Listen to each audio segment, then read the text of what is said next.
दोस्तों, welcome to another video. कैसे हैं आप लोग? उम्मीद है खैरियत से होंगे। मैं हूं सदर, एक बार फिर एक और नई वीडियो के साथ आपकी खिदमत में हाजिर हूं। आज मैं जिस वीडियो पर रिएक्शन करने वाला हूं वो द कोस्तानी चैनल की है। इस वीडियो का टाइटल भी उन्होंने डेथ ऑफ हजरत खालिद बिन वलीद ही रखा है। तो इसको हम दो पार्ट्स में रिएक्शन करेंगे क्योंकि ये वीडियो थोड़ी सी लंबी है। वीडियो को अंत तक जरूर देखिएगा और चैनल को सब्सक्राइब करना ना भूलिएगा। खलीफा उमर बिन खत्ताब की जिंदगी की सबसे बड़ी अचीवमेंट्स में से एक पता है क्या था? फिरौनों के मुल्क इजिप्ट को फतह करना, जो उस जमाने की दुनिया में था क्योंकि हमने लास्ट वीडियो के अंदर इनको देखा था और रिच इलाका था, और जिसे फतह करने के बाद पूरी खिलाफत में मुसलमान जश्न मना रहे थे। लेकिन जैसे ही मुसलमानों ने इजिप्ट को फतह किया, ये एग्जैक्ट वही टाइम था कि जब यहां से बहुत दूर मुसलमानों के जनरल और अल्लाह की तलवार खालिद बिन वलीद अपने मौत के बिस्तर पर आखिरी सांसें ले रहे थे। But wait, let's go back. बहुत सैड स्टोरी होने वाली है।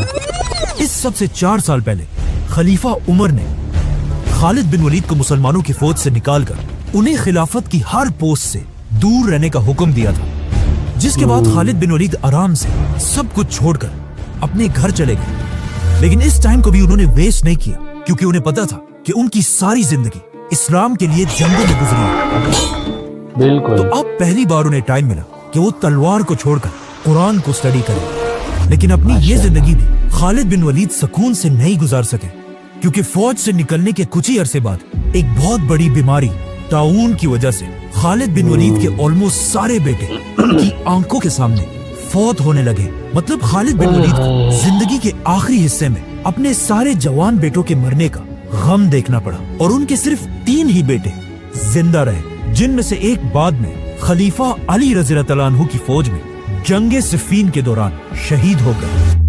खालिद बिन वलीद की वफात से पहले लोग दूर दूर से आकर उनसे आखिरी बार मिलने लगे, जिनमें से एक बहुत ही क्लोज फ्रेंड जब खालिद बिन वलीद से आकर मिले तो खालिद बिन वलीद ने उसे अपने जिस्म पर लगे जख्म दिखाए और उससे पूछा कि क्या तुम्हें मेरे जिस्म पर ऐसी कोई भी जगह नजर आ रही है जिस पर तलवार या नेज़े का कोई जख्म ना हो। उस शख्स ने हैरान होकर कहा कि वाकई आपका जिस्म तो पूरा का पूरा जख्मों से भरा हुआ है। जिस पर खालिद बिन वलीद ने अपने इस दोस्त से कहा कि क्या इन जख्मों को देखकर तुम्हें समझ नहीं आ रही कि मैंने हर जंग में शहीद होने की बहुत कोशिश की है, कि मैं तो अकेले अपने घोड़े के साथ हजारों की फौज के अंदर घुस जाता था, लेकिन बिल्कुल मुझे कोई ना मार सका, और आज मैं यहाँ एक बीमार ऊंट की तरह अपने बिस्तर पर शर्म के साथ मर रहा हूँ। जिस पर उनके दोस्त ने कहा कि क्या मतलब, आपको पता नहीं है जब रसूलुल्लाह सल्लल्लाहु अलैहि वसल्लम आपको सैफुल्लाह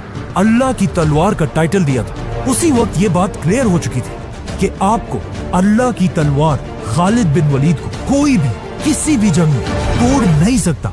बिल्कुल। ये सुनकर खालिद बिन वलीद के दिल को आखिर थोड़ा सुकून मिला और वो आराम से अपने बिस्तर पर लेट गए।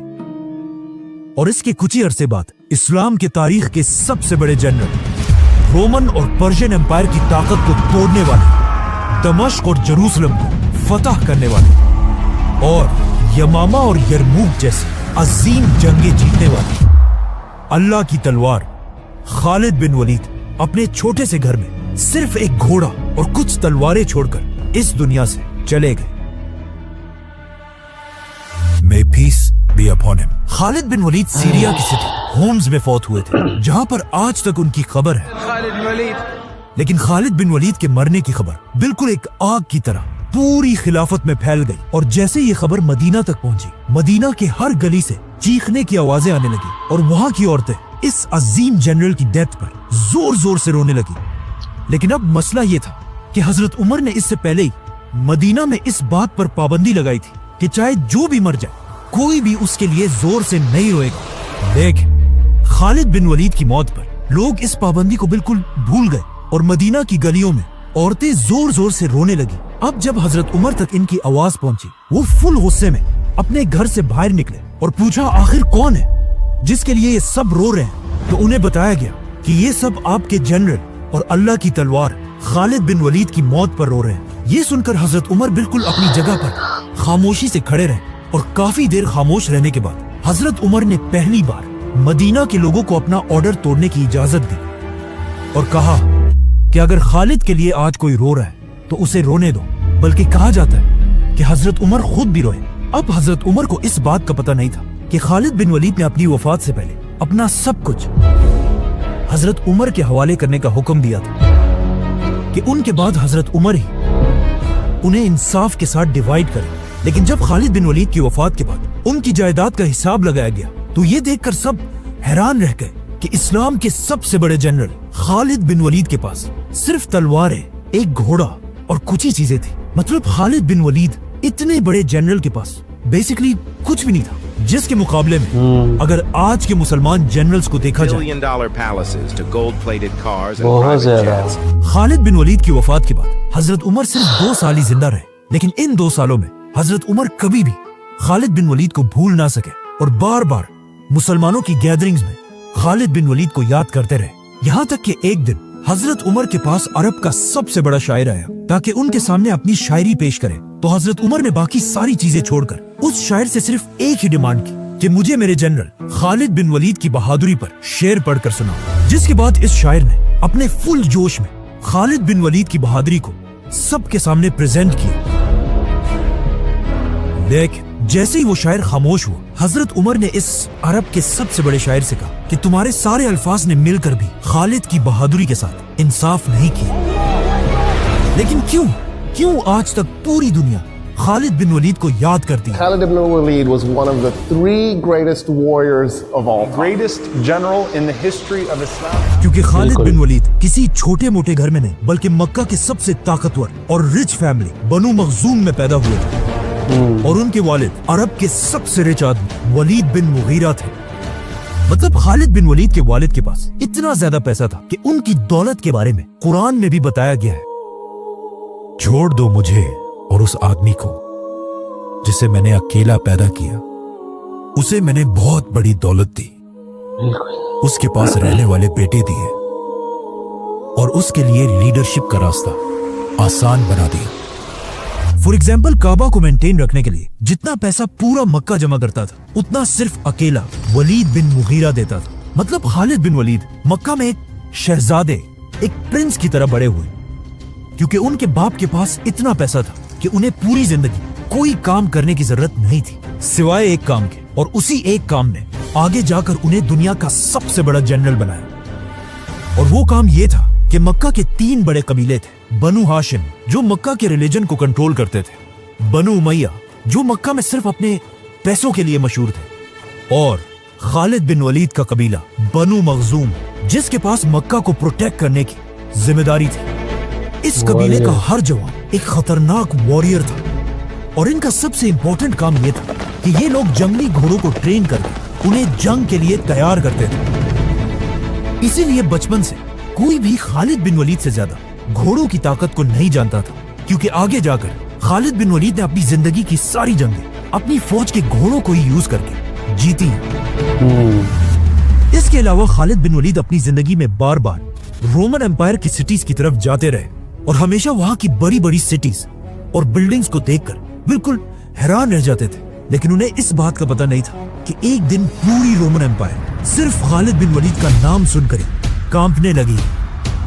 अब जब खालिद बिन वलीद अपने बाप के पैसों से एक रिलैक्स जिंदगी गुजार रहे थे, ये एग्जैक्ट वही मोमेंट था जब मक्का के एक छोटे से गार में अल्लाह ने अपना आखिरी प्रॉफिट चूज किया।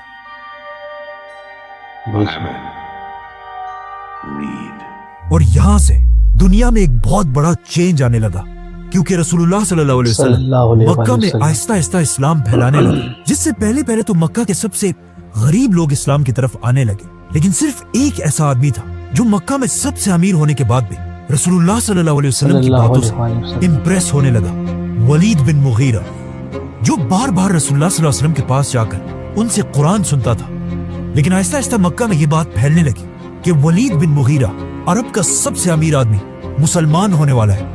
तो अब वलीद बिन मुगीरा ने कुरान को सही जानकर भी सिर्फ और सिर्फ लोगों के डर से इस्लाम से पीछे हटना शुरू किया, और सिर्फ यही नहीं बल्कि इस्लाम का सबसे बड़ा दुश्मन बना और पूरे मक्का में ये बात फैला दी कि मोहम्मद एक जादूगर, मैजिशियन है।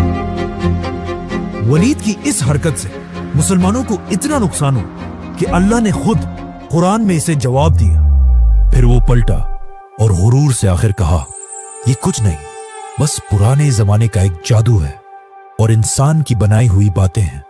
बहुत जल्द मैं उसे दोज़ख में डालूंगा और तुम्हें क्या पता कि दोज़ख क्या है। इस आयत के कुछ ही अरसे बाद वलीद बिन मुगीरा तो फौत हो गए, लेकिन मक्का में मुसलमानों पर जुल्म इतना बढ़ गया कि अब उसे और बर्दाश्त करना इम्पॉसिबल था। तो मजबूरन मक्का के सारे मुसलमान हिजरत करके मदीना की तरफ शिफ्ट हुए और यहां पर इस्लाम की पहली रियासत बनाने लगे। अब जब मुसलमान यहां मदीना में थे तो वहां खालिद बिन वलीद पता नहीं किस काम से अरब को छोड़कर कहीं बाहर गए थे, और जब अपने सारे काम पूरे करके वापस मक्का की तरफ आए तो उन्होंने देखा कि यहाँ तो सब बदल चुका है। मतलब मक्का के हर घर से रोने और चीखने की आवाजें आ रही थी। और जब खालिद बिन वलीद ने पूछा तो उन्हें उनके खानदान वालों ने बताया कि आप जब यहाँ नहीं थे तो यहाँ मक्का और मदीना वालों की एक बहुत बड़ी जंग हुई है, जंगे बदर, जिसमें उन्होंने हमारे खानदान के सरदार अबू जहल और तुम्हारे 25 कजिन्स को मार डाला है। और सबसे बड़ी बात यह है कि मुसलमान तुम्हारे बड़े भाई वलीद बिन वलीद को भी गिरफ्तार कर चुके हैं। ये सुनकर खालिद बिन वलीद को इतना गुस्सा आया कि वो सीधा अबू सुफियान के पास गए और वहां पर मक्का के सारे बड़ों ने मिलकर मुसलमानों से बदला लेने की कसम खाई। जिसके बाद खालिद बिन वलीद अपने भाई को आजाद कराने के लिए मदीना की तरफ आए, जहां पर उन्होंने देखा कि मुसलमानों ने कैदियों के लिए एक बहुत ही अजीब सिस्टम बनाया। मतलब जिसके पास जितनी ताकत होगी उससे उतने ही पैसे लेकर उसे आजाद किया जाएगा।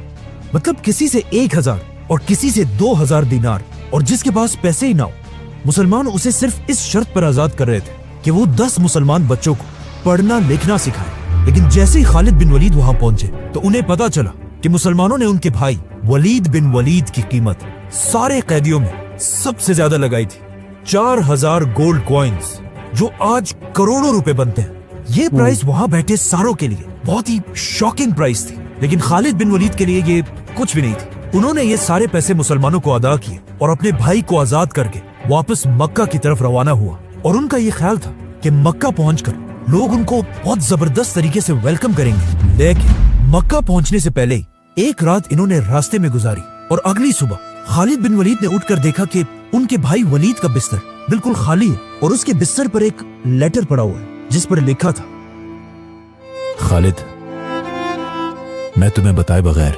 इस्लाम कबूल करके वापस मदीना जा चुका हूँ, क्योंकि मैंने वल्लाह अपनी पूरी जिंदगी में मोहम्मद जैसा इंसान कभी नहीं देखा। और ऐसा मैंने पहले इसलिए नहीं किया कि लोग ये ना समझे कि मैंने कैद के डर से इस्लाम कबूल किया हो। और अब जब तुमने मुझे आजाद करा लिया है तो मैं वापस जाकर एक आजाद इंसान की तरह अपनी मर्जी से इस्लाम कबूल करना चाहता हूँ। इस लेटर के बाद खालिद बिन वलीद के भाई ने तो इस्लाम कबूल कर लिया, लेकिन खालिद बिन वलीद के दिल में अभी भी अपने खानदान के खून का बदला लेने की आग जल रही थी। इसीलिए जब अगले साल मक्का वालों ने दोबारा फौज जमा की तो अबू सुफियान ने खालिद बिन वलीद के गुस्से को यूज करके उन्हें पहली बार अपनी फौज का जनरल बनाया। और इस तरह मक्का से 3000 लोगों की फौज मुसलमानों से जंग के लिए मदीना की तरफ रवाना हुई।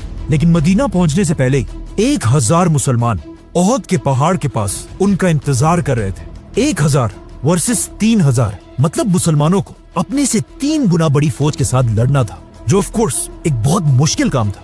लेकिन जंग शुरू होने से पहले मुसलमानों की फौज से 300 मुनाफिकीन धोखा देकर जंग छोड़कर चले गए। अब रसूलुल्लाह सल्लल्लाहु अलैहि वसल्लम के पास सिर्फ 700 लोग थे और सामने मक्का वालों की 3000 की फौज, मतलब 4 गुना बड़ी फौज। जंग शुरू होने से पहले इन 700 लोगों में से भी रसूलुल्लाह सल्लल्लाहु अलैहि वसल्लम ने 50 लोगों को निकालकर इस पहाड़ के ऊपर भेजा ताकि पहाड़ के पीछे से मुसलमानों पर कोई हमला ना कर सके। और सामने खड़े खालिद बिन वलीद इन 50 लोगों को गौर से देख रहे थे।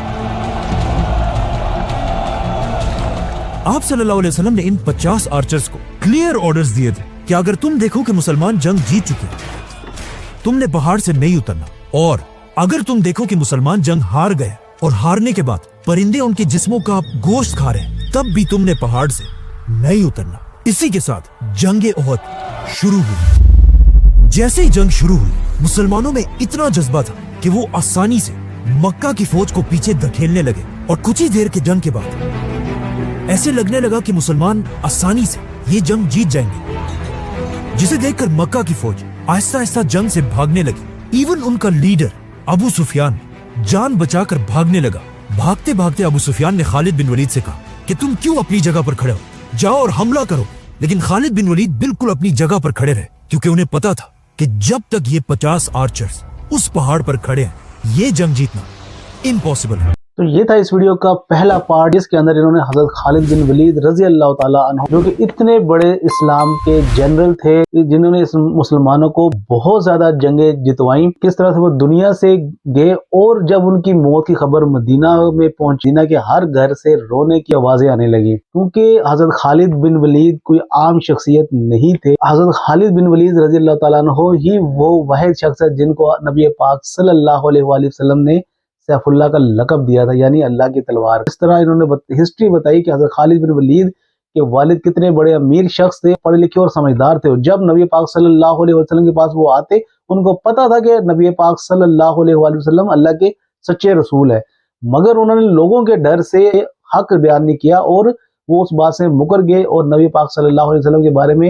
नाउज़ुबिल्लाह फालतू बातें कहने लगे कि ये एक जादूगर है। अल्लाह ताला ने उसके जवाब में कुरान मजीद में आयत नाजिल फरमाई। और हम सेकंड पार्ट में देखेंगे कि जंग उहद में आगे क्या हुआ था। उम्मीद आपको पहला पार्ट अच्छा लगा हो तो वीडियो को लाइक कीजिएगा, शेयर कीजिएगा और चैनल को सब्सक्राइब करना न भूलिएगा। जितनी इजाजत मिलते हैं एक और नई वीडियो के साथ, तब तक रखिएगा अपना बहुत ज्यादा ख्याल। अल्लाह हाफिज।